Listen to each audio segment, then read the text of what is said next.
நன்றி. பாஸ்கரனையா சிறப்பு விருந்தினராக வந்திருக்கிறார். அவரை பற்றி தெரிந்து கொள்ளும் அவரிடமிருந்து மிகவும் ஆவலாக இருக்கிறது. அவருடைய அறிவு உரையாடலை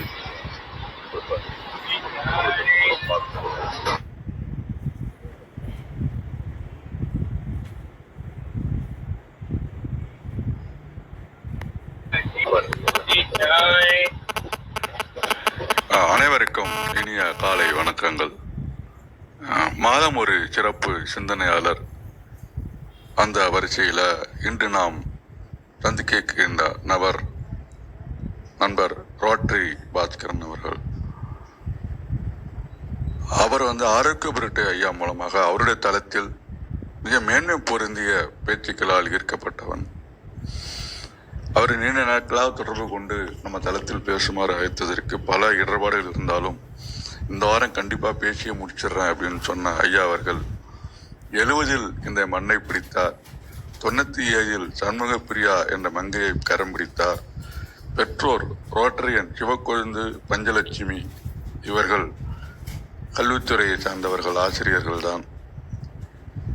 நிறைய பட்டங்கள் பெற்றாலும் யோகாவும் இயற்கை உணவிலும் டாக்டர் பட்டம் பெற்றுள்ள இவர் நகைச்சுவை மன்றம், வேலாயுத மனவளக்கலை மன்றம், சுடர் பப்ளிக் சேரிட்டபிள் ட்ரஸ்ட் இவைகளின் தலைவராகவும், பல்வேறு அமைப்புகளில் துணைத் தலைவராகவும், செயலாளராகவும், வாழ்நாள் உறுப்பினராகவும், செயற்குழு உறுப்பினராகவும், ஆலோசனை குழு உறுப்பினராகவும், அதோட மேனேஜிங் டைரக்டர் 4-5 கம்பெனிகளுக்கு மேனேஜிங் டைரக்டராகவும் இருக்கக்கூடிய இவர் 18 விருதுகளை வாங்கியுள்ளார்.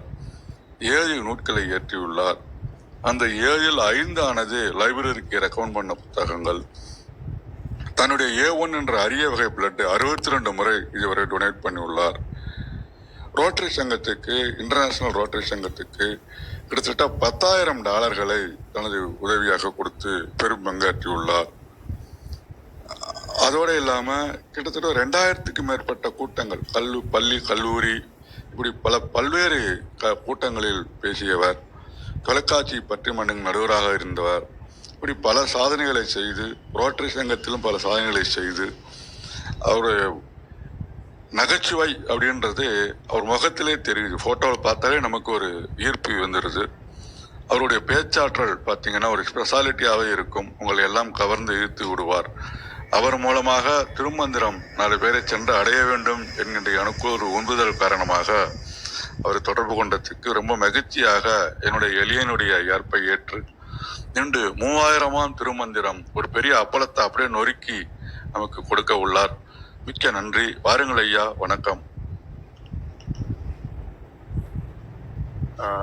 வாழ்க வளமுடன் ஐயா. ஒளி அளவு சரியா இருக்குங்களா? சரியா கேக்குதுங்களா? கேக்குதுங்க ஐயா. நன்றி. ரொம்ப மிக்க மகிழ்ச்சிங்க. உண்மையிலேயே பெரிய பெரிய விஷயங்களை செஞ்சுட்டு இருந்தவனா அப்பளம் நொறுக்க வச்சிட்டீங்க. அது ஒரு பெரிய மகிழ்ச்சியா இருந்தது. அந்த வரவேற்பு, இது போல வரவேற்பு எனக்கு எங்கேயுமே கிடைச்சதே இல்லை. அப்பளம் நொறுக்குவதற்கு அழைக்கப்பட்ட நான் அப்பர் சுந்தரர் பாடிய பாடல்களையும் நொறுக்க வேண்டிய அவசியத்தில் இந்த நாளில் இணைந்திருக்கின்றேன். உண்மையிலேயே ஆண்டு 4 எட்டி நிற்கும் ஆகச் சிறந்த அறிஞர் சூழ்ந்த அவையில் என்னையும் ஏற்றி வைத்த அழகேசன் ஐயா உள்ளிட்ட அனைத்து அன்பர்களையும் வணங்கி மகிழ்கின்றேன். அவைக்கு மட்டும்தான் அவர் அழகேசன், அவரே எனக்கு அழகு ஈசன். அடியேன் துரும்பன ஞான கடலில் வீழ்த்தி விட்ட அன்பர் அவர். அன்பருக்கு மீண்டுமே எனது வணக்கங்களை தெரிவிக்கின்றேன். எனக்கு நீண்ட நெடிய நாட்களாக இப்படி ஒருவர் என்னை தொடர்ந்து தொடர்பு கொண்டதே கிடையாது. ஒரு கூட்டத்தில் பேசணும் அப்படின்னா தவிர்க்க வேண்டிய ஒரு சூழல் இருந்ததுன்னா நான் அவங்ககிட்ட மறுப்பு சொல்லிக்கிட்டே இருப்பேன். ஆனாலும் அவங்க ஒரு 2 முறை அழைச்சி பார்ப்பாங்க, அப்புறம் விட்டுருவாங்க. ஏன்னா நமக்கு இந்த பாதை சரியா வருமா, இதில் நம்ம சரியா போய் அந்த இடத்துல வெற்றி பெற முடியுமா அப்படிங்கிற தயக்கம் இருக்கிற இடங்கள்ல துவக்கத்திலே தவிர்த்துருவேன். எனக்கு இங்கே பேசுறதுக்கு மிகப்பெரிய உண்மையை சொல்லணும்னா, எவ்வளவு கூட்டங்கள் பேசியிருந்தாலும் இந்த அவையில் பேசுவதற்கு ஒரு பயம் கலந்த, பக்தி கலந்த மரியாதையும் பயமும் இருந்துகிட்டே இருந்தது. நான் ஆழ்ந்த ஞானம் உடையவர்கள் இங்கே பேசுறவங்க, அம்மா கிருத்திகா அம்மா இருக்கிற இடத்துல எல்லாம் நம்மெல்லாம் பேசி அவங்ககிட்ட ஒரு பாராட்டு வாங்கி, என்ன நம்ம நல்லா போயிட்டு இருந்த சபையை வந்து இப்படி ஒருத்தரை கொண்டாந்து நகைச்சுவையாளரை கொண்டாந்து விட்டு ஒரு மாதிரி பண்ணிட்டாங்களே. ஏன்னா இதுக்குன்னு ஒரு டிக்னிட்டின்னு சொல்லுவாங்க, ஒரு ஒரு மேன்மை இருக்கு இந்த அவைக்கு. அதுல வந்து எப்படி பேசணும் அப்படிங்கிற ஒரு பயம் இருந்துகிட்டே இருக்கு. உண்மையிலேயே நேற்று என் மனைவி சொன்னாங்க, இப்படி எந்த கூட்டத்துக்குமே நீங்க இப்படி தயார் பண்ணது இல்லையா, ஒரு நாள் முழுவதும் நேற்று எங்கேயுமே போகல, நேற்று காலையில இருந்து உட்கார்ந்து என்ன மாதிரி துவங்குறது, இந்த துவக்க புள்ளியை எப்படி வைக்கிறது, இதுதான் எனக்கு இங்க துவக்க புள்ளி, இது எப்படி வைக்கிறது அப்படிங்கிற பெரிய நீண்ட ஆலோசனையில அரை நாள் போயிடுச்சு. மதியம் வரைக்குமே எதுவுமே என்னால செய்ய முடியல. அதுக்கப்புறம் அதான் எப்பொழுதுமே இரையாற்றல் நம்மை கையை பிடித்து அழைச்சி செய்யும் மகரிஷி போன்றவர்கள் நம்மோடு இருக்கும்போது, அவர்களோட ஆசி இருக்கும்போது எதுவையும் ஒரு ஒரு முயற்சி செய்து பார்க்கலாம் அப்படிங்கிற ஒரு நம்பிக்கை மதியத்துக்கு மேலதான் வந்தது. மதியத்துக்கு மேல நம்ம தலைப்பு ரொம்ப பெருமையா கொடுத்தாச்சு, 3000 திருமந்திரம் அப்படின்னு சொல்லி கொடுத்தாச்சு. ஐயா சொல்றாரு, எல்லாத்தையுமே சேர்த்து நீங்க உங்களுக்கு கொடுக்குற நேரத்துல பேசிருங்க அப்படின்னு சொல்லும்போது, இது சாத்தியமா அப்படிங்கிற ஒரு மிகப்பெரிய கேள்வி வந்தது. ஏன்னா அந்த நூலை தொட்டு வாசிக்கும் பொழுது கிடந்த ஒரு 10 நாட்களா அதுக்குள்ள அப்படியே பட்டும் படாமலும் வாசிச்சுட்டு இருக்கேன். அப்போ ஒரு விஷயம் புரிஞ்சது, நம்ம வந்து இவ்வளவு நாள் இயங்கி இருக்கிறோம், எதோடு இயங்க வேண்டுமோ அதை விடுத்து வேற ஒரு இடத்துல இயங்கிட்டு இருந்திருக்கிறோம் அப்படிங்கிறது மட்டும் எனக்கு உரைச்சது. எதை தொட்டிருக்க வேண்டும், இதுல எல்லாமே இருக்கு. வாழ்வியல் இருக்கு, குடும்ப எப்படி நடத்துறதுன்னு இருக்கு, ஒரு குழந்தை எப்படி வளர்த்துறதுக்கு, ஞானத்தோடு வாழ்வது எப்படி இருக்குன்னு இருக்கு, மேன்மையா தொழில் செய்யறது எப்படின்னு இருக்கு, எல்லாமே அடங்கி இருக்கிற இந்த திருமந்திரம் ஏன் வந்து நம்மால் வாசிக்கப்படவில்லை, நான் ஏன் அதை விலக்கி வச்சேன் அப்படிங்கிற ஒரு பெரிய கேள்வி எனக்குள்ள வந்து அதே மனதை ஒரு வகையில சமாதானப்படுத்திச்சு. அதற்கான வயது வரணும் அப்படிங்கிற ஒரு விஷயமா நான் அதை எடுத்துக்கிட்டேன். இப்போது அந்த வயதை எட்டி பிடித்திருக்கிறோம், பேரன் எடுத்தாச்சு, இப்பதான் அது தொட வேண்டிய வயது வந்திருக்கு அப்படிங்கிற அந்த ஒரு சமாதானத்தை நானே ஏற்படுத்திக்கிட்டேன். எல்லா கூட்டங்களுமே எப்படியோ என்னை வந்து சிவன் ஆட்கொண்டிருக்கிறார் அப்படிங்கிறதுக்கு ஒரு உதாரணமா ஐயாட்ட பேசும்போது கூட சொன்னேன். ஏன்னா நான் அது ரோட்டரி சங்க கூட்டமா இருந்தாலும் சரி, பொது வெளிகளா இருந்தாலும் சரி, நான் வந்து தேவார பாடல்களோடு தான் துவங்குறது என்னுடைய இயல்பு. மாசில் வீணையும் மாலை மதியமும் வீசு தென்றலும் வீங்கிழ வேணிலும் மூசு வண்டரை பொய்கையும் போன்றதே ஈசன் எந்த இணையடி நீழலே. இந்த பாடலை நான் குறைந்தபட்சம் ஒரு 1000த்திற்கு மேற்பட்ட மேடைகள்ல இதை பாடிதான் நான் என்னுடைய உரையை துவங்கியிருக்கேன். இதுல ஒரு மேன்மை அடங்கியிருக்கிறது இந்த பாடல்ல. என்ன அப்படின்னு பாத்தீங்கன்னா, இறைவனுக்கும் நான் வணக்கத்தை சொல்லி துவங்கிடுவேன். என்னை பெற்றெடுத்த சிவக்கொழுந்து அப்பாவோட பெயர். அந்த ஈசனுக்கும் என்னை பெற்றோருக்கும் ஒரே வகையில வணக்கத்தை சொல்வதற்கு வசதியாக வாய்ப்பாக அமைந்த இந்த தேவார பாடலை நான் எங்கேயும் கைவிடுவதே இல்லை. அதுபோல இந்த நாளிலும் அந்த பாடலோடு துவங்குவதை என்னுடைய பாக்கியமாகவும் பெருமிதமாகவும் ஒரு அடையாளமாகவுமே நான் இந்த நேரத்தில் உங்கள் முன் வைக்கின்றேன். முதல்ல குழந்தை அப்படிங்கிற ஒரு குழந்தை வந்து வீட்டுல சுவத்துல சம்பந்தமே இல்லாத கூடெல்லாம் கிறுக்குவாங்க. அது போலதான் இந்த நாள்ல நான் வந்து திருமந்திரத்தை கையாள போகிறேன். அதற்கு முதல்ல உங்ககிட்ட எல்லாம் ஒரு என்ன சொல்லுங்க, ஒரு மன்னிப்பு கேட்டுக்கணும். ஏன்னா நான் தொட்டும் தொடாமலும் ஒவ்வொரு இடத்துல ஏதேனும் ஒரு புரிதல் இல்லாம கூட ஏதாவது சொல்லலாம். இருந்தாலும் அது சிறு குழந்தை சுவற்றில் கிறுக்கியதாக நினைத்து என்னை மன்னித்து அருள வேண்டும் அப்படிங்கிற அந்த ஒரு விஷயத்தை இந்த நேரத்துல உங்ககிட்ட பதிவு செஞ்சுட்டு, இந்த திருமந்திரத்தின் மேன்மையை பேசுவதற்கு முன்பாக ஔவையார் கூறியிருக்காங்க ஒரு பாடல். தேவர் குரலும் திருநான்மறை முடிவும் மூவர் தமிழும் முனிமொழியும் கோவை திருவாசகமும் திருமூலர் சொல்லும் ஒரு வாசகம் என்றுணர். இந்த பாடல் வந்து திருவள்ளுவர் தேவர் அவர்கள் இயற்றிய திருக்குறளும் திருநான்மறை எனப்படும் ரிக் யஜூர் சாம அதர்வன வேதங்களின் முடிவும் அப்பர் சுந்தரர் சம்பந்தர் மூவர் பாடிய தேவார தமிழும் மாணிக்க வாசகர் பாடிய திருக்கோவையார் திருவாசகம் ஆகியவையும் திருமூலர் வாக்காகிய திருமந்திரத்தின் கூறும் கருத்துகள் அனைத்தையும் அது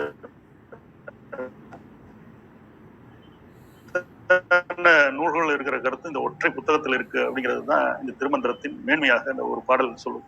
இந்த பாடலை வாசிச்சதுக்கு அப்புறமே இந்த புத்தகத்தின் மீதான, இது புத்தகம்னே சொல்ல முடியாது, இந்த மந்திரத்தின் மீதான மரியாதையும் பயமும் இன்னும் கொஞ்சம் கூடுதல் பக்தியும் அதிகமாயிருச்சு அப்படிங்கிறது தான் உண்மையும் கூட. என்ன பேர் செய்தேன் இதை வாசிக்க அப்படிங்கிற ஒவ்வொரு பாடல்களையும் உள்ள போய் வாசிக்கும் பொழுது இவ்வளவு எளிமையாக இருக்கிறது, எத்தனையோ மேடைகள்ல நம்ம பயன்படுத்தி இருக்கலாமே அப்படிங்கிற ஒரு ஏக்கமும் இருந்தது. என் மீது எனக்கே ஒரு குற்ற உணர்வும் இருந்தது. இதை கைமேற்கொள்ளாமல் விட்டோம் அப்படிங்கிற ஒரு பெரிய வருத்தமும் இருந்தது. இருந்தாலும் வரும் நாட்களில் இதிலிருந்து நிறைய எடுத்தால வாய்ப்பு இருக்கிறது அப்படிங்கிற ஒரு ஒரு பதிலும் எனக்கு கிடைச்சது. அந்த வகையில எனக்கு இயன்ற வகையில இந்த தலைப்பை கொடுத்துருக்குறோம். இந்த தலைப்புல ஏதேனும் ஒரு வித்தியாசமா பண்ணணும். ஏன்னா எதையாவது வித்தியாசமா பண்ணா மட்டும்தான் இந்த உலகத்தில் நீடித்திருக்க முடியும் அப்படிங்கிறது என்னுடைய அடையாளமும் கூட. இப்ப திருமந்திரத்தை எல்லாரும் ஒரு பார்வையில பார்த்திருப்பாங்க. நான் ஒரு பார்வையில பார்க்க வேண்டும் அப்படின்ட்டு ஒரு தலைப்பிற்குள் தலைப்பாக ஒரு தலைப்பை நானே உருவாக்கி கொண்டேன். அதற்கு முன்பாக இதை சொல்லக்கூடிய ஞானத்தை வேண்டி இறைவனை வேண்டிக் கொள்கிறேன். அதற்கான பாடலும் இந்த திருமந்திரத்திலிருந்தே எடுத்துக்கொள்கிறேன். ஏன்னா அவையோர்கள், அதாவது ஆன்றோர்கள் சூழ்ந்துள்ள அவையில பேசுறதுக்கான ஞானத்தை எனக்கு வழங்க ஈசா அப்படிங்கிறதுக்கான ஒரு பாடலாக, வான் நின்று அழைக்கும் மழை போல் இறைவனும் தான் நின்று அழைக்கும் கொள் என்று தயங்குவான், ஆண் நின்று அழைக்கும் அதுபோல் நந்தியை நான் நின்று அழைப்பது ஞானம் கருதியே. பாடல் 30ங்க. ஞானம் வேண்டி இறைவனை அழைத்தல். அந்த வகையில எனக்கு இந்த ஞானத்தை கொடு ஈசனே அப்படின்னு சொல்லி இந்த பாடலை உங்கள் முன்ன முதல் பாடலாக பாடுவதில் பெருமகிழ்ச்சி அடைகின்றேன். வான்மழை எல்லோருக்குமே பொதுவாக பெய்யும் மழைன்னு சொல்லுவாங்க இல்லையா? அது போல எல்லோருக்கும் பொதுவாக மழை நல்லவர்கள் கெட்டவர்கள் பார்த்து பொழிவதில்லை, எல்லோர் மீதும் பொழியும். நல்லோர் ஒருவர் ஊருக்குள்ளே உள்ளேறெனில் அவர் பொருட்டு எல்லோருக்கும் பெய்யும் மழை அப்படிங்கிறது போல, யாரோ ஒருத்தர் நல்லது செஞ்சா கூட அந்த ஊர்ல இருக்க எல்லோருக்கும் மழை பொழிவது போல நாம் ஈசனை தொழுதால் அந்த நன்மை நம்மை சுற்றி இருப்பவர்களுக்கும் கிடைக்குங்கிற மாதிரி நான் பொருள் எடுத்துக்கொள்கிறேன். இந்த இறைவன் அனைவர் மீதும் அருள் பொழிகிறார், அதுல எந்த மாற்று கருத்துமே இல்லை அப்படின்னு நினைச்சு நிறைய பேர் சோம்பேறித்தனமாக அவரு கேட்டாலும் கேட்காட்டும் எப்படியா இருந்தாலும் என்னை காப்பாற்றி விடுவார் அப்படிங்கிற அந்த ஒரு சிந்தனையோடு நாம் ஏன் தனியா வணங்கணும், நம்மை சுற்றி இருப்பவர்கள் வணங்கினா கூட எல்லோருக்கும் பெய்யும் மழை போல எல்லோருக்குமே அருள் பாலிப்பான் அப்படிங்கிற ஒரு அந்த ஒரு சிந்தனையோட கடந்து செல்பவர்கள் இருக்கின்ற சூழல்ல இறைவனை நாடி செல்ல அந்த நேரத்துல வேற ஏதாவது செய்யலாங்கிற சிந்தனையோட இருப்பாங்க நிறைய பேர். ஒரு கன்றானது தாய் பசுவை எப்படி பசிக்காக தன் பசி தீர்த்து கொள்ள தாய் பசுவை நோக்கி கட்டி வைக்கப்பட்டிருந்தாலும் இழுத்து கொண்டே இருக்குமோ, அதுபோல தாய் பசுவை நோக்கி செல்ல துடிக்கின்றதோ, அதுபோல ஞானத்தை வேண்டி நான் ஈசனை அடைந்து எனக்கு இப்படி ஒரு உரை தருவதற்கு ஒரு ஞானத்தை கொடுங்கள் அப்படின்னு சொல்லி மன்றாடி இந்த முதல் பாடலில் அவரிடம் வழிபாடை செய்து கொள்கின்றேன். எப்போதும் கரம் பிடித்து நடைபயிலும் எனது குருவாகிய மகரிஷி ஐயா அவர்களையும் இந்த நேரத்தில் வழித்துணையாக அழைத்துக் கொள்கின்றேன். இந்த இரண்டாவது பாடலாக நான் எடுத்துக்கொண்ட பாடல், இப்ப ஏறக்குறைய ஞானத்தை அழித்து விட்டார் அப்படிங்கிற அந்த ஒரு உணர்வோடு, ஞானம் அளித்தால் மட்டும் பத்தாது, இப்ப இந்த மேன்மையான சபையில எல்லோர் முன்னாலும் உரை நிகழ்த்தும் பொழுது எனக்கு இடையில ஏதும் இடையூறு வராமல் வழித்துணையாக வரவேண்டி அவரிடம் ஒரு விண்ணப்பத்தை வைக்க வேண்டும். அதற்கான ஒரு பாடலையும் திருமந்திரத்திலிருந்தே நான் எடுத்துக்கொள்கின்றேன். இணங்கி நின்றான் எங்கும் மாகி நின்றானும், பிணங்கி நின்றான் பின்முன் ஆகி நின்றானும், உணங்கி நின்றான் அமராபதி நாதன், வணங்கி நின்றார்க்கே வழித்துணையாமே. இணங்கி நின்றவர்களுக்கு எல்லோரும் எங்குமாக எங்கு சென்றாலும் உடன் வந்து நிற்பார். அனைத்து உயிர்களுடனும் எங்குமே எதிலும் கலந்து இருப்பார். உலக வழக்கங்களுக்கு மாறுபட்டு நிற்கிறவர்கள் கூட தன்னுடைய கருணை பொழிபவராக இருக்கின்றார். இந்த உலகத்துல தொடக்கம் முடிவு எல்லாவற்றிற்குள்ளும் அவர் நிறைந்திருக்கிறார். தூணிலும் இருக்கிறார், துரும்பிலும் இருக்கிறார். நம்ம சொல்லக்கூடிய அந்த இறைவன் இந்த வழித்துணையாக, இந்த உரை முழுவதும் எனக்கு வழித்துணையாக வர வேண்டுங்கிறதுக்காக பாடல் 28 வழித்துணை வேண்டி விண்ணப்பம், அதை வைத்து உங்களோடு உரை நிகழ்த்த துவங்குகிறேன்.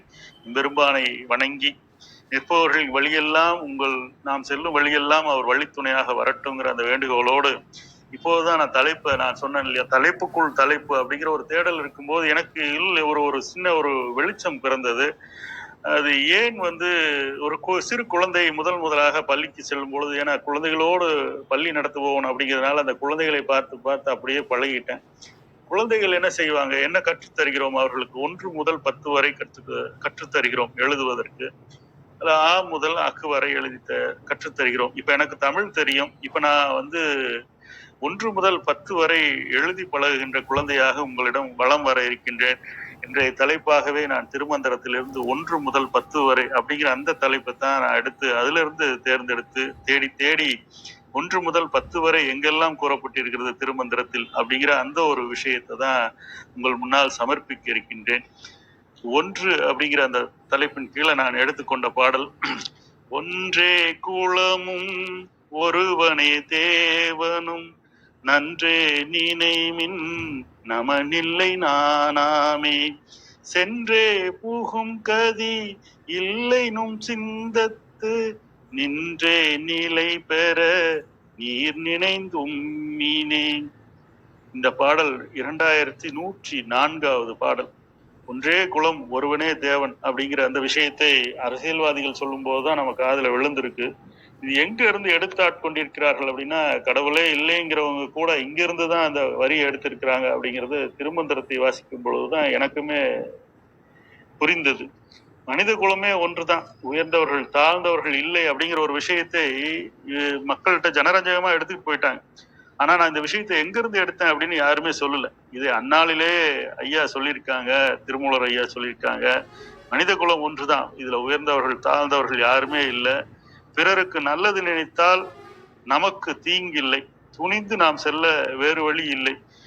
இப்படி சிந்திக்கிறவங்களுக்கு ஒரே வழி, ஒற்றை வழி, ஈசனை சரணடைந்து அவர் பாதம் பணிந்து வழி நடப்பதே ஒற்றை வழியாக இருக்கும். மனதால் ஈசனை நினைத்து சரணடைந்து நற்கதி அடைவதே ஒற்றை வழியாக இந்த உலகத்துல இருக்கு அப்படிங்கிறது தான். இந்த ஒன்றே குலம் அப்படிங்கிற அந்த வார்த்தை எதற்காக பயன்படுத்தியிருக்காங்க அப்படின்னா, உதாரணத்துக்கு பெரிய புராணத்தை எடுத்துக்கிட்டா தொண்டினாலேயே 63 அடியவர்களும் நாயன்மார்கள் அப்படிங்கிற அந்த வார்த்தையால் அழைக்கப்படுகிறார்கள். அவர்கள் பல்வேறு ஜாதி மதம் சமயங்களை சேர்ந்திருந்தவர்களா இருந்தால் கூட அவர்களுக்கெல்லாம் ஒற்றை பட்டமாகிய அந்த நாயன்மார் அப்படிங்கிற அந்த வாக்கியம், அந்த உயர்ந்த ஒரு மேல்நிலை எப்படி கிடைச்சது அப்படின்னா, அவர்களுடைய தொண்டு அப்படிங்கிற அந்த ஒற்றை வார்த்தை தான் அவர்களை அந்த உயர்வான சிந்தனைக்கு அவர்களை ஆளாக்கிச்சு, அந்த உயர்வான பட்டத்தை பெறுவதற்கு ஆளாக்கியது. அப்ப அந்த வகையில பார்க்கும்போது அவர்கள் அனைவரும் ஒரே குலம், நாயன்மார் அப்படிங்கிற அந்த குலத்தை சேர்ந்தவர்கள். பிறப்பால் கிடைப்பதல்ல அந்த குலம், இந்த குலப்பெருமை அப்படிங்கிறது நம்மளுடைய செயலால் கிடைக்கக்கூடியது அப்படிங்கிற ஒரு விஷயத்தை இந்த 1 அப்படிங்கிற தலைப்பின் கீழே நான் எடுத்துக்கொண்ட பாடல் 2104. ஒன்றே குலமும் ஒருவனே தேவனும் நன்றே நினைமின் நமனில்லை நானாமே, சென்றே புகும் கதி இல்லைனும் செய்தத்து நன்றே நிலை பெற நீர் நினைந்துய்மினே. இந்த பாடல் எனக்கு உணர்த்தியது, சிவன் என்ற ஒற்றை வழியில பயணித்தால் முக்தி அடைவோங்கிற அந்த ஒரு உணர்வையும் நமக்கு வழங்கியது.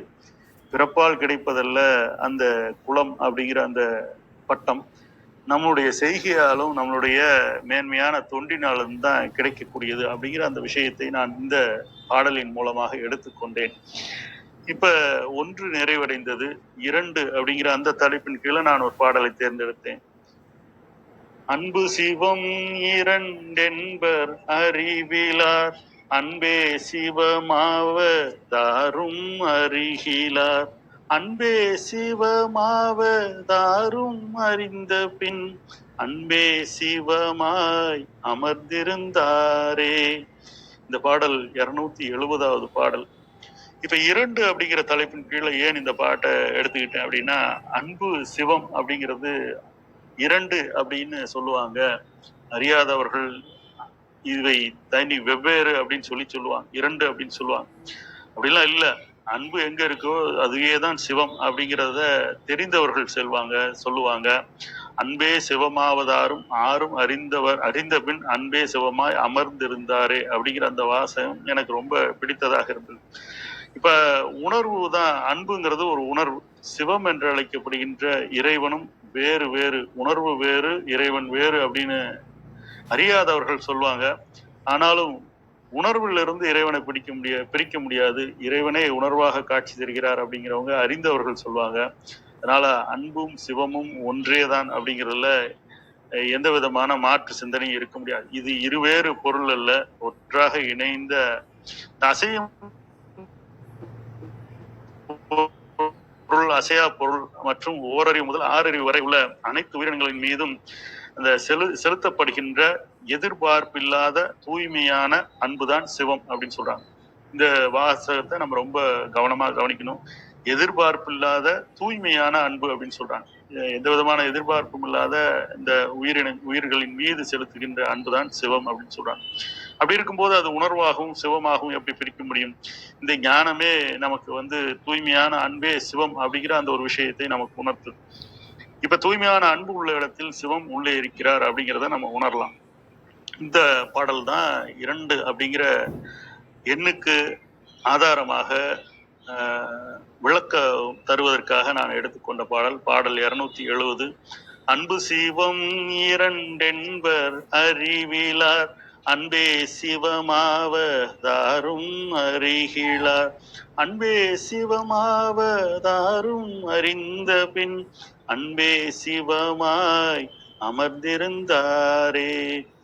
இது 2வது எண்ணுக்காக நான் எடுத்துக்கொண்ட பாடல். அடுத்து 3 அப்படிங்கிற அந்த எண்ணுக்காக ஒரு பாடலை தேடி எடுத்தேன். அந்த பாடல் உற்றமுப்பாலொன்று மாயாள் உதயமாம், மற்றைய 3 மாயோதயம் விந்து, பெற்றவள் நாதம் பறையிற் பிறத்தலால் துற்றபர சிவன் தொல்வினையாட்டிதே. ஈசனுடைய விளையாட்டாக சொல்கின்றார்கள். 3வது பாடல்ல மாயையாகிய சக்தியிலிருந்து 3 விதமான மாயை தோன்றுகின்றன. அது சுத்த மாயை, அசுத்த மாயை, பிரகிருதி மாயை அப்படின்னு 3ம் மாயையாகிய சக்தியிலிருந்து தோன்றுவதாக சொல்கிறார்கள். ஈசனிடமிருந்து 3 தன்மைகள் தோன்றுகின்றது. அவை படைத்தல், காத்தல், அழித்தல் ஆகிய 3ம் இந்த சுத்த மாயையுடைய தொழிலாக கருதப்படுகிறது.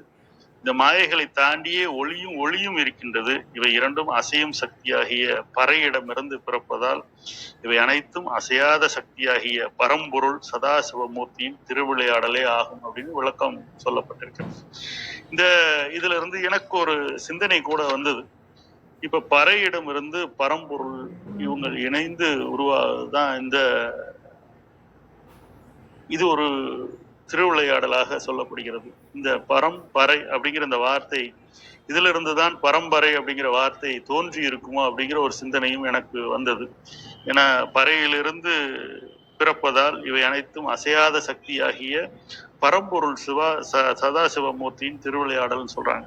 இந்த வாசம் கூட பரம்பரை அப்படிங்கிற அந்த வாசகம் கூட தொன்று தொட்டு வருகின்ற நம்மளுடைய தொடர் பிறப்புகளை குறிக்குமோ அப்படிங்கிற எனக்கு ஒரு கேள்வியும் பிறந்தது. அது குறித்து பின்னால விளக்கம் எனக்கு வழங்குங்க. இப்ப இந்த 3வது பாடலை மீண்டுமே ஒரு முறை வாசிச்சிடுறேன். உற்றமுப்பாலொன்று மாயால் உதயமாம், மற்றைய 3 மாயோதயம் விந்து, பெற்றவள் நாதம் பறையிற் பிறந்தலால் துற்றபர சிவன் தொல்விளையாட்டிதே அப்படிங்கிற இந்த 399வது பாடலை 3 என்ற எண்ணிற்காக நான் எடுத்துக்கொண்டேன். இப்ப 4 அப்படிங்கிற அந்த எண்ணிற்கான பாடலாக பாடல் 1704. 4 மிரு 3 மீரைந்து மீறாரும், கோளின் மேல் நின்ற குறிகள் 16, மூலங்கண்டாங்கே முடிந்த முதலிரன் டுங்கால கண்டானடி காணாலுமாமே. இப்ப 4 இதழ்கள் கொண்ட மூலாதாரம், இந்த சக்கரங்களை பத்தி இந்த பாடல்ல சொல்லியிருக்காங்க. அது 4 அப்படிங்கிற துவங்குறதுனால இந்த 4க்கு அடையாளமாக இந்த பாடலை நான் எடுத்துக்கொண்டேன். 4 இதழ்கள் கொண்ட மூலாதாரமும், 6 இதழ்கள் கொண்ட சுவாதிஷ்டானமும், 10 இதழ்கள் கொண்ட மணிப்பூரகமும், 12 இதழ்களை கொண்ட அநாகதமும், சுழுமுனை நாடியின் மீது நிற்கின்ற இந்த சக்கரங்களின் குறிகளோடு இந்த 7 சக்கரங்களை சொல்றாங்க. இந்த சக்கரங்களின் குறிகளோடு 16 இதழ்கள் கொண்ட விசுத்தி. இதை தாண்டி இறைவன் திருவடிகளை காண புருவ மத்தியில நம்மளுடைய சிந்தனையை சுருக்கினால் இறைவன் காட்சி அளிப்பார்னு சொல்றாங்க. ரொம்ப ரொம்ப சிறப்பான ஒரு பாடலாக மனவளக்கலை மன்றத்துல போதிக்கின்ற ஒரு பாடலாக கூட இது இருக்கின்றது. இப்ப மூலாதாரத்திற்கான இதழ்கள் 4, சுவாதிட்டத்திற்கு 6 இதழ்கள், மணிப்பூரக சக்கரத்திற்கு 10 இதழ்கள், அநாகத சக்கரத்திற்கு 12 இதழ்கள், இது எல்லாம் சேர்ந்து புருவ மத்தியில ஆக்ன சக்கரத்துல ஆக்னை அப்படிங்கிற சொல்லக்கூடிய 2 புருவங்களுக்கு மத்தியில் இருக்கின்ற ஆக்னை புள்ளியில இந்த நம்மளுடைய எண்ணத்தை சுருக்கும் பொழுது முக்காலம் உணர்ந்த இறைவனை தரிசிக்க முடியும் அப்படிங்கிறது தான் இந்த பாடல் சொல்லுது. இனிமே இந்த பாடலை வாசிக்கின்றேன். 4 இரு 3 மீரைந்து மீறாரும் கோளின் மேல் நின்ற குறிகள் 16 மூலங்கண்டாங்கே முடிந்த முதல் 2 காலம் கண்டானடி காணலும் ஆமே. இந்த 1704வது பாடலை 4 என்ற எண்ணிற்கான எடுத்துக்கொண்டேன். இப்ப அடுத்து 5 என்ற எண்ணிற்கான பாடலாக 188வது பாடல். ஐவர்க்கொரு செய் விளைந்து கிடந்தது ஐவரும் அச்சையை காத்து வருவார்கள் ஐவர்க்கு நாயகன் ஓலை வருதலால் ஐவரும் அச்சையதன் காவல் விட்டாரே. இந்த பாடலை ரொம்ப ரொம்ப எனக்கு வியப்பாக இருந்தது. இந்த ஐவர்க்கு ஒரு செய் விளைந்து கிடந்தது ஐவரும் அச்சையை காத்து வருவார்கள் ஐவர்க்கு நாயகன் ஓலை வருவதால் ஐவரும் அச்சையதன் காவல் விட்டாரே. ரொம்ப நீண்ட நெடிய நேரம் சிந்திக்க வச்சது இந்த பாடல். 5 நபர்களுக்கு ஒரு நிலம் சொந்தமாக இருந்தது. அதுல விளைச்சல் ரொம்ப அழகா பயிர்கள் விளைந்து கிடந்தது. 5 நபர்களும் இந்த நிலத்தையும் விளைச்சலையும் ரொம்ப கவனமாக கெடாமல் பார்த்துக்கிட்டு இருந்தாங்க. ஒரு நாள் அந்த 5 பேரோட தலைவனாக விளங்குபவர் அவர்களெல்லாம் உடனே திரும்பி வரும்படி அழைச்சாரு. உடனே அந்த பயிர்களையும் அந்த விளை நிலத்தையும் அப்படியே போட்டுட்டு கிளம்பி போயிட்டாங்க. அவங்க போனதுக்கு அப்புறம் அப்படியே கவனம் இல்லாத அப்படியே விட்டுட்டு போனதை கவனிப்பார் என்று அந்த பயிரும் அந்த நிலமும் கெட்டு போனது அப்படிங்கிறது தான் இந்த பாடலோட சுருக்கமான விளக்கமாக இருக்குது. இதுல ஐவர் அப்படிங்கிறது இந்த இடத்துல 5 புலன்கள், நம்ம உடலை இயக்குகின்ற 5 புலன்களை குறிப்பிடுகிறது. நிலம் அப்படின்னு குறிப்பிடப்படுவது இந்த உயிர் வாழும் உடலை குறிக்கிறது. இந்த உடல் எப்படி இயங்குது அப்படின்னா 5 புலன்களால இயங்கிக் கொண்டிருக்கிறது. அது அந்த 5 புலன்களும் செயலோடு இருக்கும் பொழுது அந்த உடல் இயங்கிக் கொண்டிருக்கிறது. தலைவன் அந்த 5 பேருக்கான தலைவன் அழைக்கிறார் அப்படின்னு சொல்லும் போது அந்த தலைவன் யார் அப்படின்னு பார்க்கும்போது நம்மை பிறப்பித்த ஈசன் அழைக்கிறார். ஈசன் அழைக்கும் பொழுது மறுப்பு சொல்ல முடியாது. அப்படியே போட்ட வாக்குல விட்டுட்டு போகணும்னு சொல்லுவாங்க இல்லையா, அது போல அந்த பயிரையும் நிலத்தையும் அதே வாயில அப்படியே விட்டுட்டு போறாங்க. அதனால அந்த பயிர் பால்படுது. அதாவது உடலை விட்டு நீங்குமாறு ஈசன் கட்டளையிட்டவுடன் அந்த உயிர் பிரிந்து செல்லும் போது அதுவரை அசைந்து கொண்டிருந்த உடலானது வீழ்ந்து கெட்டு போகிறது. எப்போது பிறப்பு வினையின் காலம் முடிகிறதோ அப்போது இறைவன் அழைப்பு வரும் பொழுது அந்த 5 புலன்களும் உடலை விட்டு நீங்கி சென்று விடும். அதுதான் இந்த பாடல்ல சொல்லப்பட்டிருக்கிறது. மீண்டுமே அந்த பாடலை வாசிக்கின்றேன். ஐவர்க்கொரு செய் விளைந்து கிடந்தது ஐவரும் அச்சையை காத்து வருவார்கள் ஐவர்க்கு நாயகன் ஓலை வருவதால் வருதலால் ஐவரும் அச்சையதன் காவல் விட்டாரே. ஓலை வந்ததால அந்த காவலை விட்டு சென்று விட்டார்கள். உடலை விட்டு உயிர் பிரிந்தது அப்படிங்கிற அந்த விஷயத்தை ரொம்ப மேன்மையாக, இப்படி ஒரு ஊமையை நான் இதுவரை கேட்டதில்லை. அப்படிப்பட்ட ஒரு மேன்மையான ஊமையாக இருக்கிறது இந்த பாடலை. 188வது பாடலை 5 அப்படிங்கிற எண்ணுக்காக நான் எடுத்துக்கொண்டேன். இப்ப அடுத்து எண்ணாகிய 6 அப்படிங்கிற அந்த எண்ணுக்கான பாடலாக பாடல் 1705. ஈராறு நாதத்தில் ஈரட்டாம் அந்தத்தில் மேதாதிநாதாந்த மீதாம் பராசக்தி போதால் அயர்ந்த விகாரந்தனில் போத மேதாரிவாதார மீதான உண்மையே. இது கொஞ்சம் எனக்கு புரிதல் இல்லாத ஒரு பாடலா இருந்தது. இருந்தாலும் 6 அப்படிங்கிற அந்த எண்ணில் வயப்பட்டதால இந்த பாடல் எடுத்தேன். ரொம்ப ஆழ்ந்து சிந்திக்கும் பொழுது இதுல 12 சூரிய கலைகள் 12, சந்திர கலைகள் 16 அப்படிங்கிறது இந்த மனவளக்கலை பாடல்கள்ல படிச்சிருக்கோம். இது இன்னும் கூடுதலாக இதுல இருந்து விளக்கம் கிடைத்தது.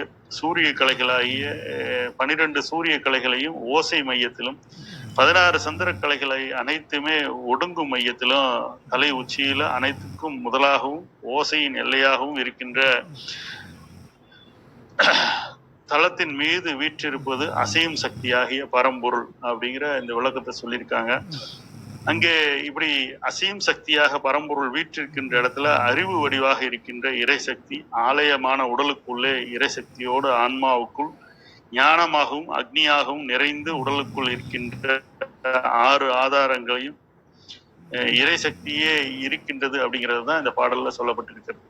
இப்போ சூரிய கலைகள் 12, சந்திர கலைகள் 16 இவை அனைத்தும் உச்சியில தலை உச்சியில அனைத்துக்கும் முதலாக இருக்கும் பொழுது அந்த இடத்துல வந்து தளத்தின் மீது வீற்றிருப்பது அசையும் சக்தியாகிய பரம்பொருள் சொல்றாங்க.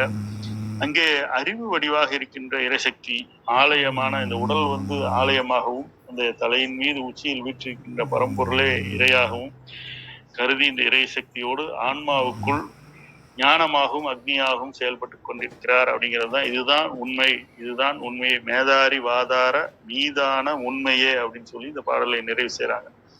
அப்ப இந்த உடல் வந்து ஆலயமாகவும் அதை இயக்குகின்ற இறைவன் தலை உச்சியிலிருந்து இந்த உடலை இயக்குவராகவும் இதற்குள்ள இருக்கின்ற ஞானம் அக்னி உடல் வெப்பமும் ஞானமும் இறைவனே இதை இயக்குகிறார் அப்படிங்கிற அந்த ஒரு விஷயத்திற்காக இந்த பாடலை எடுத்துக்கொண்டேன். அடுத்து 7 அப்படிங்கிற அந்த எண்ணிற்கான பாடல். ஒருவனுமே உலகேலும் படைத்தான், ஒருவனுமே உலகேலும் அழித்தான், ஒருவனுமே உலகேலும் துடைத்தான், ஒருவனுமே உடலோடு உயிர்தானே. ஒருவனுமே உலகேலுமே படைத்தான், ஒருவனுமே உலகேலும் அழித்தான், ஒருவனுமே உலகேலும் துடைத்தான், ஒருவனுமே உடலோடு உயிர்தானே அப்படிங்கிற ரொம்ப எளிமையான ஒரு பாடல். 7 அப்படிங்கிறதுக்கு ஆதாரணமாக இந்த பாடலை நான் எடுத்துக்கொண்டேன். 7 ஒருவனுமே உலகேலும் படைத்தான் அப்படிங்கிறது ரொம்ப எளிமையா நமக்கு புரியும். இந்த 7 உலகளையும் படைத்தவர் வந்து பிரம்மா அப்படிங்கிறது நமக்கு தெரியும். ஒருவனுமே உலகேலும் அழித்தான். இந்த காக்கின்ற திருமால் அப்படிங்கிறவர் இந்த 7 உலகத்தையும் காப்பவராக இருக்கின்றார். ஒருவனுமே உலகேலும் துடைத்தான் அப்படிங்கிறது இந்த இடத்துல துடைத்தல் அப்படிங்கிறது அழித்தலை குறிக்கிறது. 7 உலகையும் அழிக்கின்ற சிவபெருமானாகவும் இருப்பவர் ஒருவனுமே உடலோடு உயிர்தானே, இருப்பவர் இறைவன் ஒருவனே. இந்த 3 பணிகளை செய்பவர் வெவ்வேறு நபர்களாக நாம் கருதினாலும் கூட வந்து உடலோடு உயிர் இருப்பது போல இவங்கள் அனைவருமே வந்து ஒருவர் தான் அப்படிங்கிற சதாசிவமூர்த்தியாகிய ஒவ்வொரு உடலோடும் உயிரோடும் காத்திருப்பதும் இறைவன் ஒருவனே அப்படிங்கிற அந்த விஷயத்தை இந்த பாடல் சொல்கிறது. இந்த பாடல் எண் வந்து 404வது பாடலை 7 அப்படிங்கிற அந்த எண்ணுக்காக நான் எடுத்து கையாண்டேன். இப்ப அடுத்து 8 அப்படிங்கிற அந்த எண்ணிற்கான ஒரு பாடல் எண் 987. 8 வரையின் மேல் 8 வரை கீறி இட்ட நடுவுள் இறைவன் எழுத்தொன்றில் வட்டத்திலே அறை 48 இட்டு சிட்ட 5 எழுத்து செவிக்கும் சக்கரமே அப்படின்னு சொல்லி இந்த பாடல் வருது. 8 வரையின் மேல் 8 வரை கீறி இட்ட நடுவுள் இறைவன் எழுந்தொற்றில் வட்டத்திலே அறை 48 இட்டு சிட்ட 5 எழுத்து செவி சக்கரமே அப்படின்னு சொல்லி சொல்றாங்க.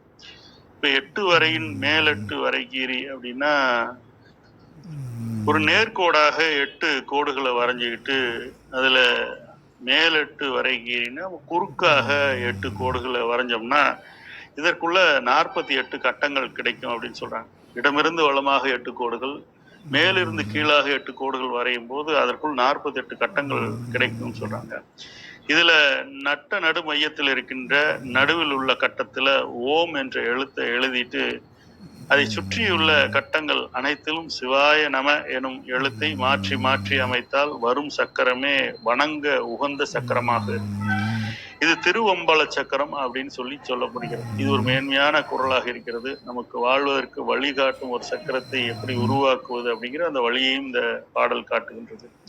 987வது பாடலாக 8 வரையின் மேலெட்டு வரைகீறி இட்ட நடுவுள் இறைவன் எழுத்தொன்றின் வட்டத்திலே அறை 48 மிட்டு சிட்ட அஞ்செழுத்து செவி சக்கரமே அப்படின்னு சொல்லி இந்த பாடல் 8இன் அடையாளமாக நான் எடுத்து கையாண்டேன். அடுத்து 9 அப்படிங்கிற அந்த எண்ணிற்கான பாடலாக ஒத்த இவ்9 வாயுவும் ஒத்தன ஒத்த இவ்9 மிக்க தனஞ்செயன் ஒத்த இவ்9 ஒக்க இருந்திட ஒத்த உடலும் உயிரும் இருந்ததே அப்படிங்கிற இந்த 653வது பாடல்.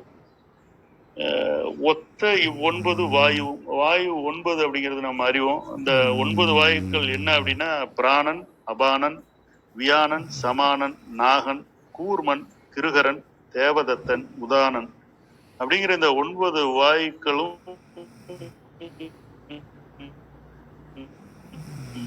ஒத்த இவ்9 வாயுவும் ஒத்த இவ்9 மிக்க தனஞ்செயன் அப்படிங்கிறாங்க. இப்ப வாயுக்கள் 9 இருப்பது போல நாடிகள் 9 இருக்கு. இடகலை, பிங்கலை, சிகுவை, புருடன், காந்தாரி, அத்தி, அலம்புடை, சங்கினி, குகு என்பது 9 நாடிகளின் பெயர்களாகும். இந்த 9 நாடிகள் இடகலை, பிங்கலை, சிகுவை, புருடன், காந்தாரி, அத்தி, அலம்புடை, சங்கினி, குகு. இந்த 9 நாடிகள்ல 9 வாயுகளும் அதிகமாகவோ குறையாமோ இருந்தா 10வது நாடியான சுழுமுனை வழியே 10வது வாயுவான தனஞ்செயன் உடலோடும் உயிரோடும் ஒன்றுபட்டு இருக்கும் வரை உயிர் பிரியாது அப்படிங்கிறது தான் இந்த பாடலின் விளக்காகும். இந்த ஒத்த உடலும் உயிரும் இருந்ததே. இந்த 9 வாயுக்களும் 9 நாடிகளின் வழியாக 10வது நாடியாக அந்த தனஞ்செயன் அப்படிங்கிற அந்த வாயுவின் வழியாக சுழுமுனை வழியே 10வது வாயுவான தனஞ்செயன் உடலோடு உயிரோடு ஒன்றுபட்டு இருக்கும் பொழுது உயிர் பிரியாது, உடல் சிறப்பாக இயங்கி கொண்டிருக்கும் அப்படிங்கிறது தான் என்னுடைய புரிதலாக இருக்கின்றது. இந்த 653வது பாடல் ஒத்த இவ்9 வாயுவும் ஒத்தன ஒத்த இவ்9 மிக்க தனஞ்செயன் ஒத்த இவ்9 ஒக்க இருந்திட ஒத்த உடலும் உயிரும் இருந்ததே. அவை இருக்கும் வரை இந்த உயிர் இருந்து கொண்டே இருக்கும், இயல்பாக இயங்கிக் கொண்டிருக்கும் வரை இந்த உயிர் பிரியாது, உயிர் சிறப்பாக இயங்கிக் கொண்டிருக்குங்கிறதா இந்த பாடலின் புரிதலாக நான் எடுத்துக் கொண்டிருக்கின்றேன். 10வது பாடலாக பாடல் 556. இது 10 அப்படிங்கிற அந்த எண்ணிற்கான பாடலாக திருமந்திரத்திலிருந்து நான் எடுத்துக்கொண்டேன்.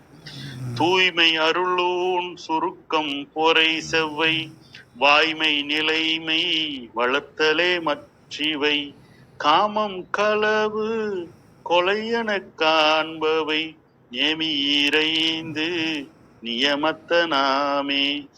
ஈரைந்து அப்படிங்கிறது தான் 10க்கான ஒரு எண்ணாக எடுத்திருக்கேன். ஈரைந்து நியமத்த நாமே. தூய்மை அருளூன் சுருக்கம் பொறை செவ்வை வாய்மை நிலைமை வளர்த்தலே மற்றவை காமம் களவு கொலையென காண்பவை நேமியீரைந்து நியமத்த நாமே. 10 பண்புகள் சொல்றாங்க. இந்த 10 பண்புகளை கடைபிடித்தால் ரொம்ப அழகா நியமத்தின் வழிபடி வாழ்பவர்கள் யார் அப்படிங்கிற அந்த கேள்வி கேட்டோம்னா 10 கீழ்கண்ட அந்த 10 பண்புகளை யார் கடைபிடிக்கிறார்களோ யார் கையாளுகிறார்களோ இவர்கள் தான் நியமத்தின் வழியின்படி வாழ்பவர்களா சொல்றாங்க. அந்த 10 பண்புகள் என்ன அப்படின்னு பார்த்தா, தூய்மையாக இருத்தல் 1, இறை உணர்வோடு இருத்தல் அப்படிங்கிறது 2வதாக சொல்லப்பட்டிருக்கிறது. 3வதாக உணவை அளவாக எடுத்துக்கொள்வது. இப்ப இதுக்கும் தூய்மையாக இருக்கிறது இதெல்லாம் கூட ஏற்றுக்கலாம். ஏன்னா இறை உணர்வோடு இருத்தல் அப்படிங்கலாம் கூட ஏற்றுக்கலாம். இந்த உணவை அளவோடு எடுத்தல் அப்படிங்கிறதுக்கும் ஒரு நியம வாழ்வு வாழ்வதற்கு என்ன சம்பந்தம் அப்படின்னு நமக்குள்ள ஒரு கேள்வி எழலாம். யார் ரொம்ப அளவா உணவு எடுத்துக்கொள்கிறார்களோ அவர்களோட சிந்தனை தான் பெருக்கமடைங்கிறாங்க. ஏன்னா அதீத உணவு எடுப்பவர்களோட உடல் சோர்வடையும், எப்போதும் அந்த உறங்கும் தன்மையோடு இருப்பாங்க, மூளை சிந்திக்கும் திறனாற்று குறைந்து காணப்படும். உணவை மிக்காமல் எடுக்க வேண்டும் அப்படின்னு வாரியார் சுவாமிகள் சொல்லுவாங்க. அரை பங்கு உணவும் 1/4 பங்கு நீரும் மீதமுள்ள 1/4 பகுதியை செரிமானத்திற்காக விட வேண்டும் அப்படின்னு சொல்லுவாங்க. அதுபோல அரை பங்கு உணவை எடுத்துக்கொண்டு அதோட 1/4 பங்கு நீரை சேர்த்து அளவான உணவு எடுத்தலே ஆன்மீகத்திற்கான வழியாகும், உங்கள் மூளை சிந்தனை செய்வதற்கான ஒரு வாய்ப்பாகவும் அமையுங்கிறத இதுல மீண்டும் குறிப்பிட்டிருக்காங்க. அதனாலதான் அளவான உணவு எடுத்தல். 4 பொறுமையோடு இருத்தல். 5வது பண்பாக நேர்மையுடன் இருத்தல். 6வது பண்பாக பொய் பேசாது சத்தியம் காப்பாற்றுதல் அப்படிங்கிற ஒரு விஷயத்தை சொல்றாங்க. காமத்தை எண்ணாதிருத்தல் அப்படிங்கிற ஒரு விஷயம், 6வது பொய் பேசாதிருத்தல், 7வது சத்தியம் காப்பாற்றுதல், காமத்தை எண்ணாதிருத்தல், களவு எண்ணாதிருத்தல், கொலை போன்ற கொடிய செயல்களை சிந்தனையிலும் செய்யாதிருத்தல் அப்படிங்கிற இந்த 10 விஷயங்களை யாரெல்லாம் மேற்கொள்கிறார்களோ இந்த 10 பண்பு உடையவர்களே நியமத்தின் வழிபடி வாழ்பவராக மந்திரம் சொல்கின்றது. பாடல் எண் 556. தூய்மை அருளும் சுருக்கம் பொறை செவ்வை வாய்மை நிலைமை வளர்த்தலே மற்றிவை காமம் களவு கொலையென காண்பவை நேமியிரைந்து நியமத்த நாமே. தூய்மையாக இருத்தல், அருளோடும் ஊன் சுருக்கம் அப்படிங்கிறது தான் உணவு, அளவான உணவு அப்படின்னு சொல்றாங்க. பொறை அப்படிங்கிறது பொறுமையோடு இருத்தல், செவ்வைங்கிறது நேர்மையோடு இருத்தல், வாய்மை நிலைமை வளர்த்தலை, இதையெல்லாம் பார்த்தீங்கன்னா ரொம்ப எளிமையா புரியக்கூடிய வரிகள் தான். காமம் களவு கொலையென காண்பவை, இதெல்லாம் சிந்தனைகளை கூட சிந்திக்காமல் இருத்தலே நியமத்தின் வழிபடி வாழ்வராக அந்த அடையாளங்கள் சொல்லப்படுகின்றது. இந்த வகையில 1 முதல் 10 அப்படிங்கிற அந்த எண்ணிற்கான பாடல்களாக இந்த மந்திரத்திலிருந்து இன்று நான் இன்று நடைபயிலும் குழந்தையாகத்தான் இந்த தளத்துக்கு வந்திருக்கின்றேன். அதனால இதுக்குள்ள ஏதேனும் நான் சொல்ல வந்த கருத்துக்களை தடம் பிறண்டோ அல்லது பொருள் மாறியோ கூட சொல்லி இருந்திருக்கலாம். அப்படி ஏதாவது இருந்தா நீங்க தாராளமா என்னை திருத்தலாம், அல்லது முதுகிலும் தட்டலாம் தலையிலும் கொட்டலாம் அப்படிங்கிற அந்த வாய்ப்பையும் இந்த நேரத்துல வழங்குறேன். இந்த ஒரு சிறு முயற்சிக்கு, சிறு வாய்ப்புக்கு, என்னை மெருகேற்றிக் கொள்வதற்கு, என்னை அடுத்த நிலை உயரத்தை அடைவதற்கு அடிப்படை காரணமாக இருந்த இந்த அவைக்கு மீண்டுமே எனது நன்றிகளையும் வணக்கங்களையும் தெரிவித்துக் கொள்கின்றேன். அயராது என்னை பின்தொடர்ந்து என்னை இந்த நாள் சிறு உரையை வழங்குவதற்கு வாய்ப்பாக வழங்கிய ஐயா அழகேசன் ஐயா அவர்களையும் இந்த நேரத்தில் தனித்துவத்தோடு அவர்களையும் வணங்கி மகிழ்கின்றேன். ஏதேனும் என்னுடைய உரையில நீங்கள் எடுத்து கூற இருந்தால் தாராளமாக கூறலாம் அப்படிங்கிற அந்த வேண்டுகோளோடு நிறைவு செய்கின்றேன். நல்ல வாய்ப்புக்கு நன்றி. வாழ்க வளம்.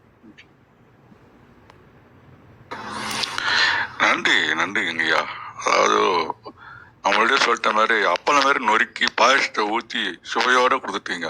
பாடல் இனிமையான பாடல், வித்தியாசமான அணுகுமுறை, 1 முதல் 10 வரை அப்படின்னு அதுலேயும் உங்களுடைய வித்தியாசமான பார்வையை காமிச்சிருக்கிறீங்க. உங்களுக்கு ஒரு பெரிய நெருக்கடியை கொடுத்துட்டு இருந்தா எனக்கு என்ன தோணுது, ஏன்னா 3000 பாடல்களையும் அலசி அதில் முக்கியமானதெல்லாம் தேடி, இது சாதாரண விஷயம் கிடையாது. ஏன்னா நீங்கள் ஒரு பல்தகை வித்தகர், பல்வேறு துறைகளில் தொடர்புடையவர். உங்களுடைய பணி எங்களுக்கு தேவை. எப்படி ஒரு சினிமா உலகில் சிவாஜி நடிப்புக்கு ஒரு பெரிய இதாக இருந்தாரோ, அது மாதிரி திருமந்திரத்தை மக்களுக்கு சென்றடைவதற்கு உங்களை மாதிரி கலவையாக வேணும். ஏன்னா ஃப்ரூட் சாலட் மாதிரி கொடுக்கறதுக்கெல்லாம் நீங்கள் தான் சரியான நபர்னே மனசில் பட்டது. அதனால சிரிப்புக்கு வேந்தர், கரூருக்கு சொந்தக்காரர். அதனால திருமந்திரத்தை அதிகமாக எளிமையாக்கி உங்களால் முடியும் போதெல்லாம் எங்களுக்கு ஒரு ஃப்ரூட் சாலட்டாக கொடுக்கும்படி அன்போடு கேட்டு, இத்தகைய வாய்ப்புக்காக ஒரு பாவம் காலையில் ஏஞ்சி பயபக்தியா உண்மையிலே அந்த ஒரு ஈர்ப்பு வந்துச்சு அவருக்கு. இப்போ பேசும்போதே சொன்னாருங்க. அதனால சிவன் பால் அவருக்கு ஈர்ப்பு வந்துடுச்சு. அத்தகைய ஒரு ஈர்ப்பு இருந்ததால தான் என் மூலமாக அவருக்கு அந்த அழைப்பு விடுத்ததாக திருமூலர் பற்றி நினைக்கின்றேன். ரொம்ப ஒரு அருமையான நிறைய ஒர்க் பண்ணியிருக்காரு. அவருடைய ஆற்றலிலும் பாருங்க, இது வரைக்கும் எவ்வளவோ ஒர்க் பண்ணியிருந்தா கூட அவங்க அம்மையாரே கேட்குற அளவுக்கு தன்னுடைய ஈடுபாட்டையில் ஈடுபட்டிருக்கின்றார். அதனால திருமந்திரத்தில் நிறைய பொக்கிஷங்கள் இருக்கின்றது. போன்றவர்கள்லாம் மக்களுக்கு எளிமையாக கொண்டு சேர்க்க வேண்டும் என்கின்றத தரத்தின் மூலமாக எனக்கு வேண்டுகோளை வைத்து மிக அருமையான ஒரு பாடலோடு அனைத்தையும் விளக்குவீர்கள். மிக்க நன்றிங்க ஐயா. நன்றி. நன்றி பாஸ்கர். பொதுவா சிறப்பு விருந்தினர்கள் தங்களை பற்றியும் தாங்கள் அறிந்தவைகள் பற்றியும் சொல்லுவாங்க. நீங்க செல்லும் இடத்திற்கு சென்ற இடத்திற்கு அவர்களுக்கு என்ன தேவையோ அதை கொடுத்து உங்களுடைய வெற்றிகளை பெற்றுவது என்பது புரிகிறது. திருமந்திரம் குறித்த வகுப்புக்கு வந்து அதை பற்றியே பேசி நீங்களே நன்றி நன்றி.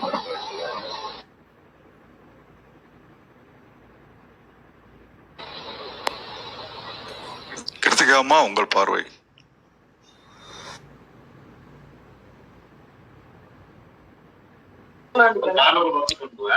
வணக்கம். பாஸ்கரன் ஐயாவோட உரை வந்து ஒரு வித்தியாசமான பார்வையை தந்தது. அதுல வந்து எவ்வளோ, அதாவது எல்லா அவர் முதல்ல சொல்றாரு, நான் திருமந்திரம் வாசிச்சதில்ல அதிகமா அப்படின்னு சொல்லிட்டு, அதுக்கப்புறம் அதுல இருக்கக்கூடிய அந்த விஷயங்களை வந்து எவ்வளவு அழகா ஒரு ஒரு பருந்து பார்வையில எடுத்திருக்கிறாரு அப்படின்னு பார்க்கும்போது ரொம்ப ஆச்சரியமா அவருடைய ஒரு முனைப்பு, அந்த ஒரு டெடிகேஷன், அந்த ஒரு தீவிரத்தன்மை வந்து நல்லா தெரியுது. அப்போ நீங்க மாத்திரம் இன்னும் முழுசா வாசிச்சு இன்னும் ஆழ்ந்து போனீங்கன்னா உங்களை அள்ளி எடுத்துக்கொள்ள சித்தர் பெருமான் காத்திருக்கிறார் அப்படிங்கறதுதான் என்னோட கணிப்பா இருக்கு. நிறைய மேடைகள்ல பேசக்கூடியவங்க அப்படின்னு அழகேசன் ஐயா சொல்றாரு. அப்போ அப்படின்னா இன்னும் திருமந்திரம் உங்கள் குரலில் இன்னும் அநேகம் பேரை சென்றடைய வேண்டும்.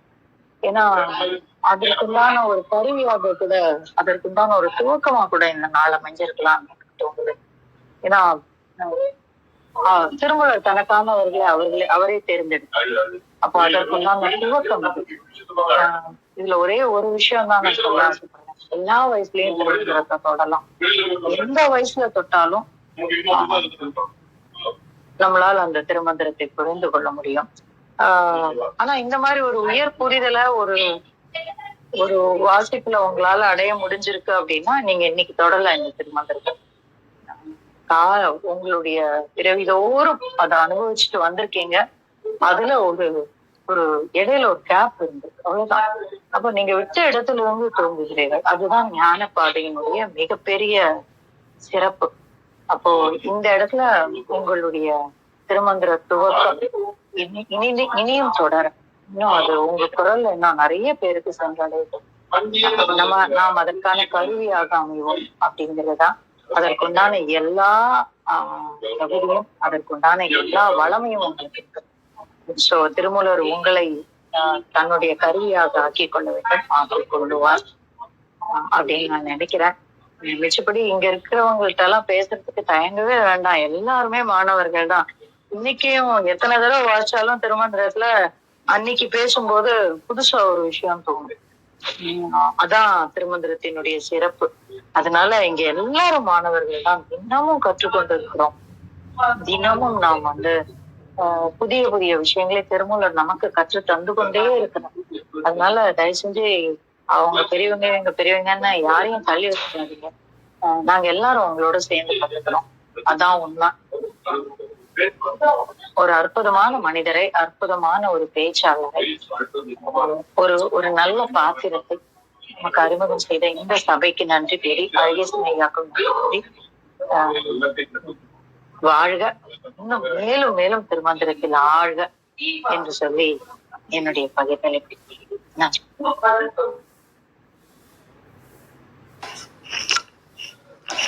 நன்றிங்கம்மா. வாருங்கம்மா விந்தியாம்மா, வணக்கம்.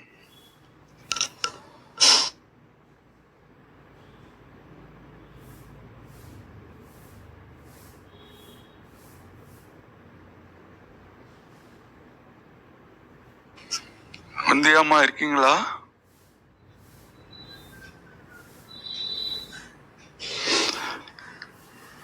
கீழ்த்தளத்தில் இருக்கும் அன்பர்கள் வசதிப்பட்டால் மேலே வந்து தங்கள் கருத்துக்களை பதிவிடலாம்.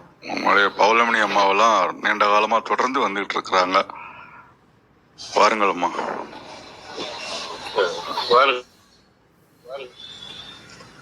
அனைவருக்கும் இனிய காலை வணக்கம்.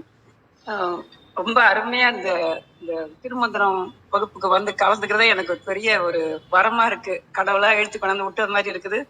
நிறைய கேட்டுக்கிட்டே இருக்கேன். ஆனால் எனக்கு உங்களை மாதிரி பேசுறதுக்கு வராது எனக்கு.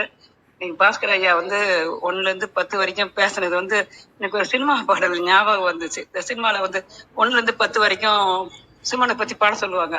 ஒன்றானவன் ஒரு வெளி இரண்டானவன்ற மாதிரி. அந்த ஞாபகம் தான் வந்தது. இவர் சொன்னது 1 10 வரைக்கும் பேசுனது. அதாவது விளக்க எந்த இது வந்தாலும் அவர் வந்து மக்களுக்கு புரியுற மாதிரி ஈஸியா எந்த விஷயத்தையும் வந்து அப்படியே மனசுல பதியிற மாதிரி சொல்லிடுவாரு. புரியாத மாதிரியே இருக்காது அவர் பேசுறது. அவரு சொன்னாரு, நான் புதுசா இப்பதான் கத்துக்கிட்டு புதுசா பேச வர்ற மாதிரி பேசினாரு. அது மாதிரிதான் எனக்கும் அது மாதிரிதான். நானும் வந்து தேங்கி தான் பேசுவேன், ரொம்ப பேச மாட்டேன். பாஸ்கர் ஐயா பேசுனதுக்கு அவருக்கு நன்றி சொல்றதுக்கு தான் வந்தேன். நன்றிகள் சார். வாழ்க வளமுடன். நன்றி. நன்றிங்கம்மா. கோமாக்குடிய மாதிரி தினமும் தளத்துக்கு வருகின்ற ஒரு அம்மையார். உண்மையிலே அவர்களுடைய பாதம் தொட்டு வணங்குகின்றோம். மிக்க நன்றிங்கம்மா. வேற யாரேனும் தங்கள் கருத்துக்கு பதிவு இருந்தால் மேல வருகை தரலாம்.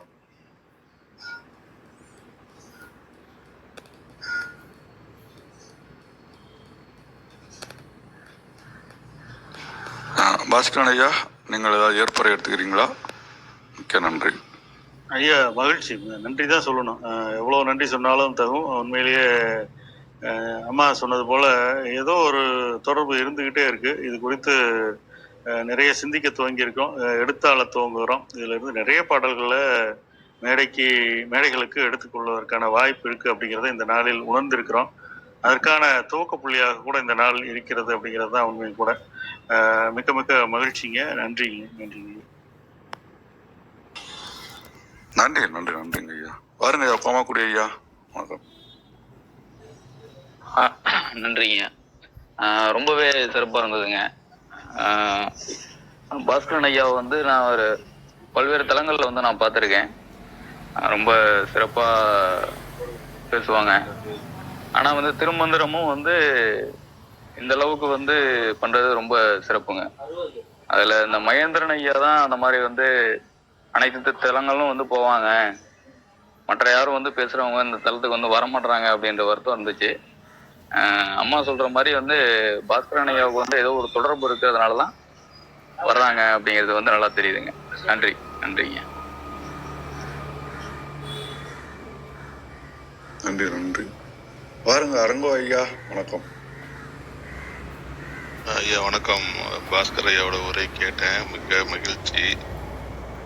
திருமூலர் ஆரம்பிக்கும் போதே 1 முதல் 8ன்னு முதல் பாட்டிலேயே எழுத்தெண் கருத்துக்களை வந்து 1, 2ன்னு எடுத்து வைக்கிறாரு. அதுபோல ஐயாவும் பாடல்களை 1 முதல் 10 வரை எடுத்து ரொம்ப அழகான ஒரு மாலையாக கொடுத்தாங்க. அதுக்காக அவங்க 10 நாளைக்கு மேல மெனக்கட்டேன்னு சொன்னாங்க. அதுவும் வந்து திருவருள். இது போல புதிய பார்வை, பல ஆழமான பார்வையும் கூட. நன்றி. அவங்க மேலும் இதை எடுத்து செல்வேன்னு சொன்னாங்க. வயதெல்லாம் இதுல ஒரு இளமையானவங்க தான் எல்லாருமே. இந்த விஷயத்துல திருமூலரை பொறுத்த வரைக்கும் அம்மா சொன்ன மாதிரி எல்லாரும் மாணவர்கள். நீங்க மேன்மேலும் நீங்க வந்து இதுல ஆழ்ந்து எங்களுக்கு அந்த முத்துக்களை எடுத்துக் கொடுக்கணும்னு கேட்டுக்கிறேன். நன்றி, மிக்க நன்றி. சிறப்பான ஒரு நாள், சிறப்பான விருந்தினர், சிறப்பான கருத்து எல்லாமே சிறப்பா இருந்தது. செம்பொருள் சிறப்பு என்பது போல சிறப்பாகவே அனைத்தும் நிகழ்ந்தது. நன்றி, நன்றி. அவர் அழைத்து வந்த ரத்ன ஐயாவுக்கும் மிகவும் நன்றி. உங்களுடைய விடாமுயற்சிக்கு இது வந்து ஒரு பலன் எடுத்துக்கிறோம். நாங்க வந்து அதையும் நாங்களும் ஒரு வழிகாட்டியா எடுத்துக்கிறோம். எப்படி ஒருத்தரை வந்து விடாம கூட்டிட்டு வர முடியும் அப்படின்றதுக்கும் இது ஒரு உதாரணம். நன்றி ஐயா. நன்றி. அரங்கோய் அவர்கள் கூட நீண்ட நாள் கூட தளத்தில் விசிட் பண்ணக்கூடிய ஒரு நபர். அவர்களையும் வணங்கி மகிழ்கின்றோம். கரூரார் கூட சித்தர் பெருமான் கரூரில் இருக்கின்றார். அவருடைய ஆசைகள் கூட அவருக்கு இருக்கும். அதனால் ரோட்டரி பாஸ்கர் அவர்கள் என்றென்றும் திருமந்திரத்தை நிரம்ப நிறைய பேருக்கு பரப்ப வேண்டும் என்கின்ற தளத்தின் அவாவை அவர் முன் சமர்ப்பித்து இதற்காக அவர் நிறைய எஃபர்ட் எடுத்திருக்கின்றார் அப்படின்றதும் எங்களால் உணர முடிகின்றது. ஒரு வித்தியாசமான பார்வை, வித்தியாசமான முறைகளில் எளிமையாக அழகாக பாடி அந்த பாடலுக்கான பொருளையும் சொல்லி, கிருத்திகமா சொன்ன மாதிரி இங்கே எல்லாருமே லேர்னர்ஸ் தான். இறைவனை பற்றி அரை மணி நேரம் டெய்லி சிந்திக்கணும் அப்படின்னு தான் நாங்கள் தளத்துக்கு வந்துட்டு இருக்கின்றோம். அதனால் எப்போதெல்லாம் முடியுமோ அன்னைக்கு ஜாயின் பண்ணால் அன்னைய பாடலை பற்றி சிந்திக்கலாம். அந்த அன்போடு வேண்டுகோளையும் வைத்து எளியனுடைய அழைப்பை ஏற்று தங்களை சிரமப்படுத்தியிருக்கிறேன் என்கிறது உணர முடிகின்றது. இருந்தாலும் ஏதோ உங்களை ஆரோக்கியப்பட்ட தளத்தில் பார்க்கும்போது கூப்பிடணும் அழைக்கணும் அப்படின்னு எனக்கு ஒரு உந்துதல் வந்ததால தான் உங்களை தொடர்ந்து அதுக்காக செஞ்சதை திருமூலர் ஐயா ஆளை பண்ணதாவே நினைக்கின்றேன். மிக்க நன்றிங்க ஐயா, மிக்க நன்றி. பாதம் தொட்டு வணங்கி மகிழ்கின்றோம். திருமந்திரம் தளத்தின் உங்களாலேயும் சிறப்படைய வேண்டும் என்று திருமூலர் விரும்புவதாக உணர்கின்றோம் என்று கூறி இவ்வளவு பெரிய பாங்கினை கொடுத்த எங்களை எல்லாம் மிக்க மெய் நன்றியோடு உணர்ந்து பார்த்து, மேலும் திருமந்திரத்தை ஸ்வீட்டா அழகா ரசனையாக கொடுக்கக்கூடிய மெத்தட் இருக்கின்றதால் தான் உங்களை போன்றவர்கள் எல்லாம் கவர்ந்து இருக்க வேண்டும், அதை எடுத்து சொல்ல வேண்டும் என்று என்னுடைய அவாவை பூர்த்தி செய்ய தங்களுக்கு கோடான கோடி நன்றிகளை தெரிவித்துக் கொள்கின்றேன். மிக்க நன்றிங்க ஐயா, மிக்க நன்றி. ஏதேனும் கருத்துக்கள் இருக்குங்களா? ரத்தனகுமார் ஐயா தளத்தை நிறைவு செஞ்சிடலாங்களா?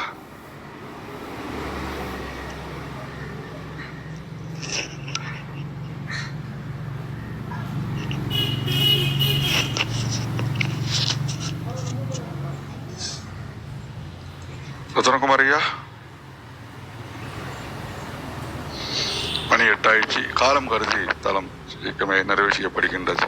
வந்த அனைத்து உள்ளங்களையும் திருமூல நாயனார் சார்பாக அனைவரையும் வணங்கி வாழ்த்து மகிழ்ந்து விடைபெறுகின்றேன். நன்றி, வணக்கம். மீண்டும் நாளை காலை சந்திப்போம். தளம் நிறைவேறுகின்றது. 5, 4, 3, 2, 1.